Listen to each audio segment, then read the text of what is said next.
السلام علیکم ورحمۃ اللہ وبرکاتہ۔ معزز ناظرین و سامعین، اس وقت آپ یہ دیکھ رہے ہیں ہماری بیک میں یہ گندم کا کھیت ہے جو کہ تقریباً اپنی تیاری پکڑے ہوئے ہے اور تقریباً 1-1.5 مہینے تک انشاءاللہ العزیز یہ فل تیار ہو جائے گی۔ تو خیر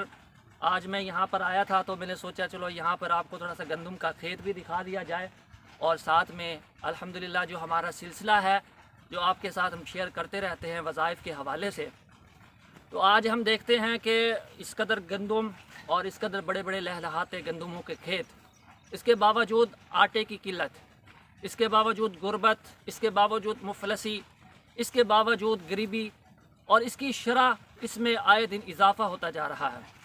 آخر ہم نے سوچا کہ آخر ایسا کیوں ہے؟ تو آج کی اس ویڈیو میں انشاءاللہ العزیز ان تمام مسائل کے حل کے لیے آپ کو ایک چھوٹا سا بڑا عظیم واقعہ بتاؤں گا کہ اگر آپ کسی مجبوری کی وجہ سے، لاچاری کی وجہ سے گھر بیٹھے ہیں، کوئی کام نہیں کر سکتے، کاروبار پہ نہیں جا سکتے، جاب پہ نہیں جا سکتے، تب بھی انشاءاللہ العزیز اللہ رب العزت آپ کو گھر بیٹھے بٹھائے رزق کی فراوانی عطا فرمائیں گے۔ اس کے لیے سب سے پہلی چیز کیا ہے؟ وہ اخلاص ہے۔ اگر آپ جان بوجھ کر اپنی ڈیوٹی نہیں نبھاتے، اگر آپ جان بوجھ کر کاروبار کے لیے، اپنی رزق کی برکت کے لیے، ترقی کے لیے محنت اور کوشش نہیں کرتے تو پھر آپ کبھی کامیاب نہیں ہو سکتے۔ پوری کوششوں کے بعد اگر آپ کے رزق میں فراوانی نہیں ہو رہی، کسی مجبوری کی وجہ سے آپ کو جاب نہیں مل رہی، آپ گھر میں فارغ بیٹھے ہیں، تو اس صورت میں آپ کو انشاءاللہ العزیز اللہ کی طرف سے وسیع رزق ملے گا۔ یہ واقعہ ایک بہت بڑے محدث نے اپنی کتاب علاج الذنوب کے اندر درج کیا ہے۔ یہ عربی کی کتاب ہے جس کا ترجمہ مفہوم میں آپ کے سامنے اردو زبان میں پیش کر رہا ہوں۔ وہ لکھتے ہیں کہ ایک شخص کو کسی جرم کی پاداش میں جیل ہو جاتی ہے اور اس کو 1 مہینے کی سزا سنائی جاتی ہے۔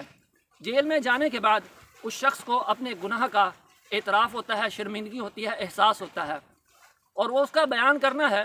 کہ میں نے دل میں اپنے گناہوں کی معافی اپنے رب کے ساتھ کر لی، میں نے اپنے رب کے ساتھ تعلق کو جوڑا اور کثرت کے ساتھ میں استغفر اللہ پڑھتا رہا۔ جی سامعین، یہ وہ طاقتور وظیفہ ہے کہ جس کی برکت سے اللہ رب العزت لاچار اور مجبور کو بھی بغیر کسی محنت کے بیٹھے بٹھائے رزق عطا فرما دیتے ہیں۔ تو اس نے کثرت کے ساتھ استغفار کیا۔ چند دن استغفار کی برکت سے ایسا ہوا کہ اللہ رب العزت کی طرف سے جیل سے پیغام آتا ہے کہ آپ کی جو 1 مہینے کی سزا تھی اس کو ختم کر دیا گیا ہے، معاف کر دیا گیا ہے، اور یہ تقریباً ہفتے 1.5 ہفتے کے بعد اس کی سزا ختم ہو جاتی ہے۔ یہ وہ عظیم وظیفہ ہے جس کو خلوص دل کے ساتھ کیا جائے تو اللہ تبارک و تعالیٰ جیل سے، مصیبتوں سے، وہ جیل، وہ تھانے کی جیل ہو،